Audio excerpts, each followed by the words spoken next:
السلام عليكم ورحمة الله وبركاته كسود هذا مقال كان مانتي وبيانية channel.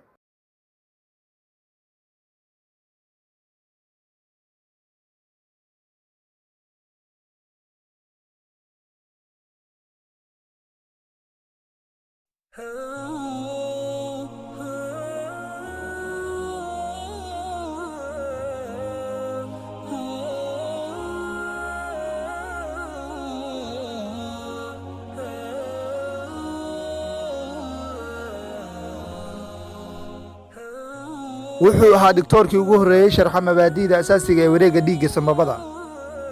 waana aabbaha wareegga dhiigga ama blood circulatory systemka magaciisoo dhammaystiran waa calaa'addiin abu xasan cali ibnu abi xamza alqurashi oo lagu naanaysi jiray ibnu nafiis wuxuu ku dhashay magaalada dimashik ee caasimadda dalka suuriya sanadka markuu ahaa 1213 bilowgii noloshiisa ibnu nafiis wuxuu bartay cilmiga fiqiga falsafadda iyo suugaanta ibnu nafiis markuu jiray 16 sano wuxuu bilaabay barashada cilmiga dawada wuxuuna ka bilaabay isbitaal ku yaala magaalada dimashik oo lagu magacaabi jiray nuuri kaasoo aasaasay amiirkii turkiga ee nuurudiin muhammad ibnu zanki qarnigii 12aad sanadka markuu ahaa 1236 ibnu nafiis iyo qaar ka mid ah asxaabtiisa waxay u guureen dalka masar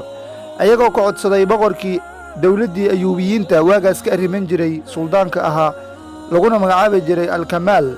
kadib ibnu nafiis waxaa loo magacaabay inuu noqdo dhakhtarka sare ee isbitaalka alnaasir kaasoo aasaasay salaahudiin ahna boqorkii labaad ee